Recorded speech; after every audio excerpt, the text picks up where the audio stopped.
One Piece cards are blowing up, but is it actually worth investing in, or are you just throwing your money into hype? In this video, we cut through the noise and take a look at the top 10 cards in all of the One Piece card game to see if it's worth investing in or if you're gonna get burned. So One Piece, a story beloved by millions of fans, and the card game is exploding in popularity. And although the TCG has only been around for a couple of years, the value and prices of the cards in this series cannot be overlooked. So guys, in today's video, we're going to be talking about investments. That's right, investing in the One Piece card game, looking at your ROIs or your return on investments if you were to invest your money in the top 10 cards currently in the One Piece card game.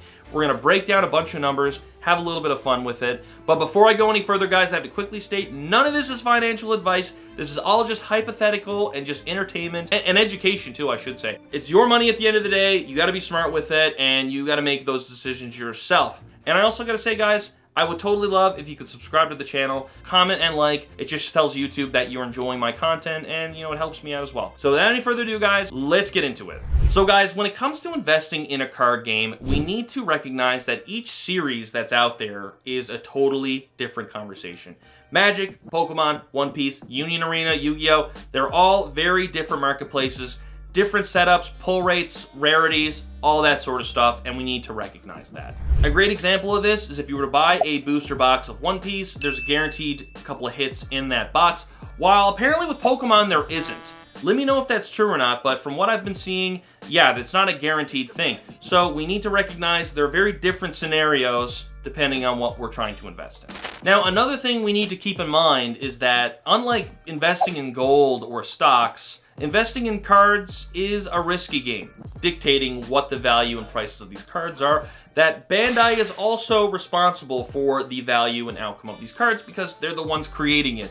They can reprint a bunch of cards if they wanted to, they can completely devalue the cards, or they can decide they're never gonna reprint them again. And, we got a great example in this video with PRB1 cards, how they reprinted a bunch of manga cards. We'll get into that later. But the point is there's a lot going on when it comes to investing in the marketplace. And if you want to put your money into this card series, you need to be aware of all of this stuff. Another little thing too about the One Piece card game is that, fan favorite characters are typically going to be more valuable. For example, you pull the Soki King manga card. Cool. But you pull a Luffy manga card. Well, the Luffy card is going to be a lot more money because Luffy's literally the main character. So just like in Pokemon, fan favorite Pokemon like Charizard and stuff like that, those cards are going to do much better than, say, some common typical Pokemon or, in this example, One Piece character. And obviously there's other things to consider as well, like the people who play the card game. Like obviously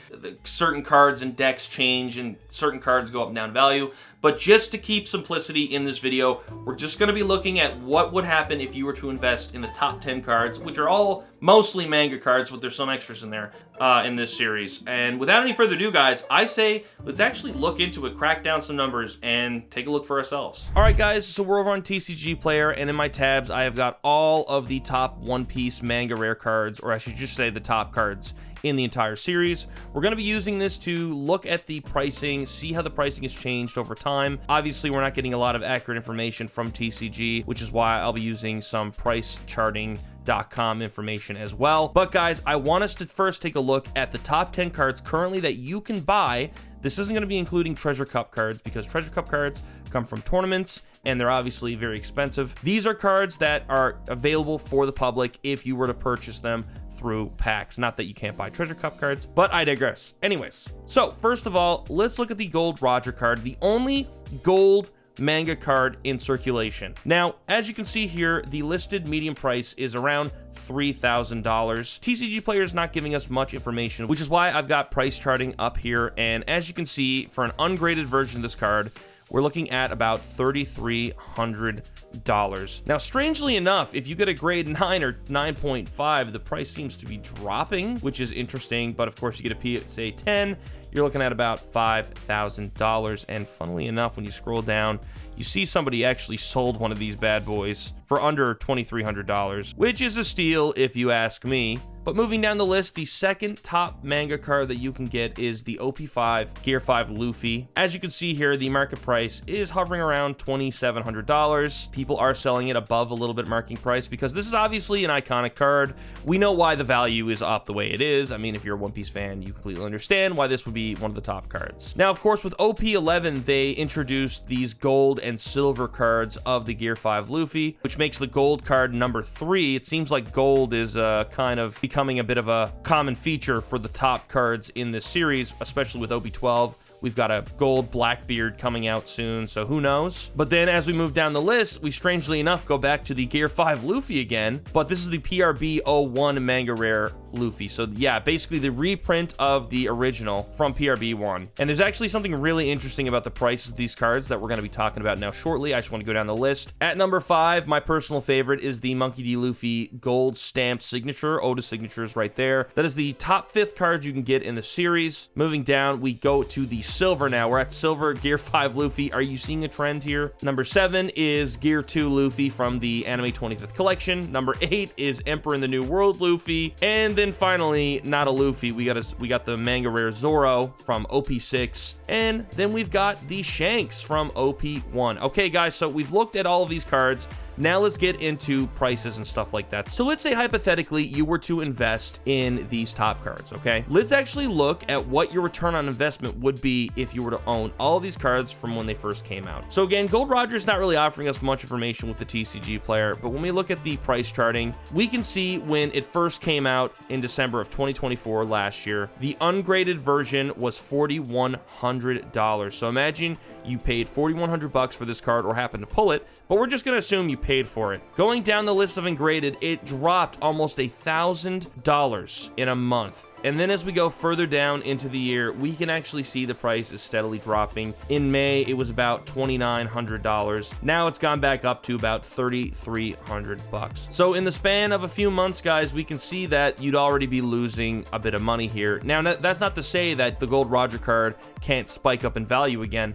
This is just currently the last year or so in terms of the cards. Now, moving on to the second most expensive manga card here, we've, of course, got the OP5 Gear 5 Luffy. Now, as we look at the price data, we can see that currently, if you bought this card in the last month, you'd actually be up 3%. Not a whole lot, but, you know, we like to see green. But interesting enough, let's move to 3 months. Okay, we're moving up a bit, so you actually would have been up about almost 9% if you bought this card 3 months ago. Let's move to 6 months. 13%, so that's actually not too bad at all. You've got quite a bit of a return on your investment so far in 6 months. However, if you were to buy this card when it first came out, you would currently be down 26%. Very interesting. So when this card was first listed back in July of last year, we could see it was around $3,600, and there was a dramatic jump down. It's steadily going up a little bit, as we can see. That is what makes these price charts so interesting. Looks can be deceiving when you're looking at everything from the last 6 months, but of course 1 year it has dropped down. Moving to the gold card. Now obviously we don't have too much data on this card. It just came out with OP11, but we can already see, guys, in 1 month alone this card went from $3,000. This has dropped dramatically to $2,600, or around 13%. Now the thing is with this card, you know, prices are literally all over the place. People are literally selling this card for $5,000, $6,000, $7,000, $8,000. I've been seeing this card listed so many prices. It's still new, but just based on the price data alone, if you were to buy this when it first came out, it's dropped a little bit. It's definitely dropped a little bit. It's hard to say where this one's gonna go. I mean, personally, I could see it going up again, but they did seem to print a lot of OP11, which is why I think we're seeing this price drop, especially when we look at the Gear 5 Snake Man, which was in this set. I mean, take a look at this. Literally, the manga rare for this set dipped almost half. It literally is half in the last month, which is insane. Which just tells me that they printed way too many OP11 cards, and that's why the price is being impacted here. So moving back to Gear 5 Luffy yet again, but this is the PRB 1 edition. Now, I said earlier this was a very interesting situation with the pricing, because when we first look at the first month, it's gone up 3% from about $1,400. Okay, cool. 3 months, it's gone up about 8%. Very nice as well. 6 months, 13%, not too bad at all. But when we look at 1 year, this card has actually given us a positive return on investment. As we can see, in total, if you bought this a year ago, you would be up 13%.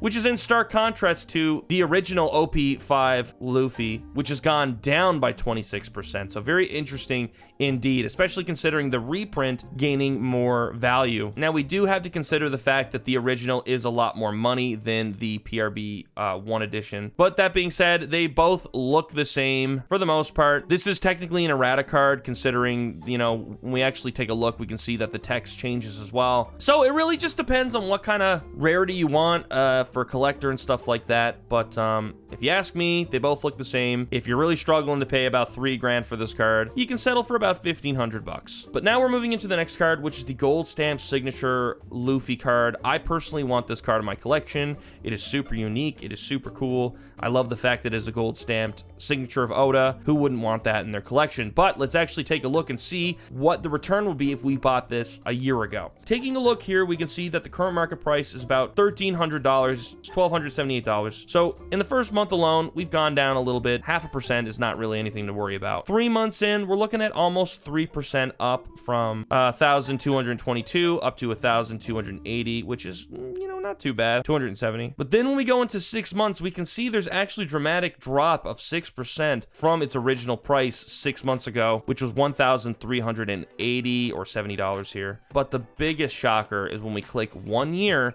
we can see this card has actually dropped about 33% in total from its original price of almost $2,000. So looks are deceiving, guys. And I'll be honest with you, I wasn't as big into the One Piece card game around when this card was even around, but I could totally see myself accidentally paying this kind of money since the card is so unique, and then losing a lot of money as well. So, you know, you really got to be careful when you're buying these cards because you're playing a risky game, even with something that's not a manga rare, but is a very unique, has a unique rarity to it, such as a gold stamp signature. And I believe this is the only one currently in the entire set with a gold stamp signature, but I digress. Let's move on. So now we step into the silver version of the OP11 Gear 5 Luffy. This card has dropped dramatically 10%. It's currently $1,200. But in the first month alone, it has dropped a decent bit, actually. Now, again, this card is fairly new, so this is really the only real information we've got. But just like the gold version, we can see that both these cards have dropped quite a bit in the last few months. And again, I just think it's because they just printed so much OP11 and just completely messed up the market for these cards. But, you know, it is what it is. Like I said earlier, we cannot control the printing press of these cards, and hence, you know, it's going to affect the rarity. It's going to affect the value.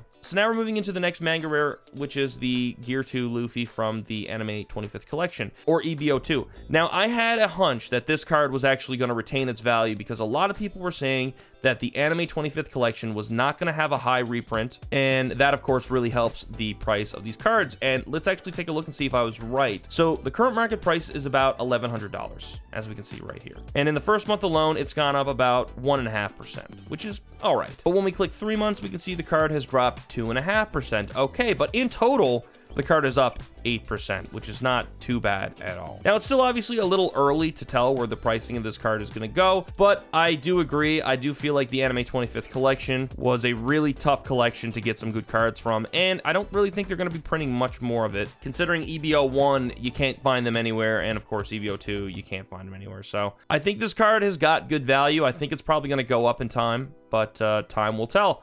Let's move on to the Emperor's New World manga rare Luffy. Market price is around $934. So taking a look at the first month, the card has kind of dipped a little bit, but 3 months in, it's relatively stable. It hasn't really gone up a whole lot. 6 months though, it's dropped down about 7%. I mean, it was up around $1,006, and it's dropped down a little bit from there. So you'd be down about 7% if you were to buy this 6 months ago. But 1 year ago, yeah, it's not looking the best. In total, you'd be down about 10% with this card. We can see as the price dropped, it stabilizes and it's going up a little bit. And of course, in time, when they stop printing these cards, I'm sure this card is going to do well, just like all these other manga rares. However, you know, time will tell with that. Now, finally, something that's not Luffy. We've got the manga rare Zoro from OP06, or Wing of the Captain. Now, this card is a little different. It's the only Zoro manga rare in the entire set. Everybody loves Zoro. Current market price for this card is $830. So let's take a look at the market price in the last year. So if you bought this card literally 1 month ago, you'd actually be up 5% already, which is not too bad if you ask me. Moving into 3 months, however, we see you'd be up almost 25%. 84%. I mean, that's huge. Look at the price jump here. Back in April, $668. Now we're approaching $830. That is absolute insane growth. 6 months, though, it's even crazier. Look at this, 42%. This card was being sold for about $582 and jumped up to $830 in 6 months. I mean, that's great. That is probably the best growth out of all these cards we've looked at so far. But in total, when we look at 1 full year of holding onto this card, we're down 2%. As we can see, when it first came out, it was around $850 market price, dropped dramatically 31%, but this card is making a really strong climb back up to its original price, which is a good sign for investing into this card specifically. We can see there's obviously high demand, and he survived. You know, Zoro survived the trenches here, which is really good, which is, if you ask me, that's a good sign that this is a good hold. And yeah, I think it's a good card. So let's move on to the last card, which is the Shanks manga rare from Romance Dawn, OP01. OP01, guys, the first set that came out. So this card, market price is $805. But as we can see in the first month, he's dropped about 4.5%. That's not too good. 3 months in, 6.5% is looking like, from $860 all the way down to $809.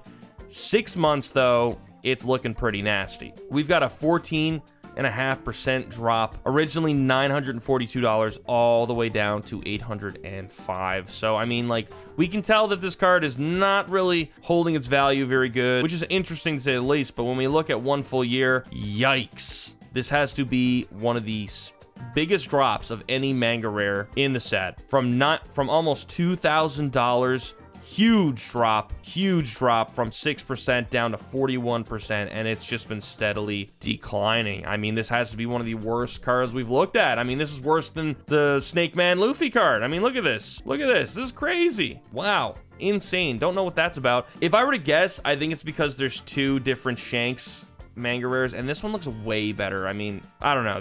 I don't really care much for this Shanks. It's obviously the old version of Shanks, but yeah, when we take a look at the new manga rare, I mean, it's doing pretty good. It's $700 market price, but like, this card has steadily been going up, so I think that's what's going on with this. And yeah, I personally think this looks way nicer. But yeah, guys, as we can see, looking through all of the manga cards, the prices for the most part don't really hold up long term. Obviously, we're only using the data that we've got in front of us, but for the most part, guys, there aren't that many of the top cards that are holding strong in terms of their current price points from a year ago. That doesn't mean if you were to get them today, they're not going to give you a nice return on investment if that's what you're looking at, or value-wise. But yeah, I mean, we can see that over time, the cards do drop for the most part, with the exception of a couple, which of course is the PRB All-1 Gear 5 Luffy, the Anime 25th Collection Luffy, and frickin' Zoro, okay? Those seem to be the top cards out of all of them that have been doing pretty good over the last year or so. So what did you think? Lots of numbers, lots of things to consider, and guys, remember, none of this is financial advice, but I think it was a pretty interesting thing to look at. I mean, when it comes to investments in card games, I personally think it's a really risky bet. If you want to invest in this card game, do it because you want the cards that you love in this game. Do not do it for financial gain. Personally, I have a couple of manga cards. I mean, I've got the manga Luffy that I personally invested in because I love Snake Man Luffy. I thought it was great, and I snagged it when I could. We've also got Rayleigh, and you know, hey, down the road, maybe I'll invest in a couple of more. But, you know, it's just hard to justify paying thousands and thousands of dollars for the cards in the series, because we really don't know if they're going to be reprinted somehow. But with that being said, let me know, guys, what did you think about this breakdown? Would you invest in any of these cards? What are you currently looking at? Let me know in the comment section below, and if you'd like to stick around, a video should pop up. Be sure to click it, and I will see you over there.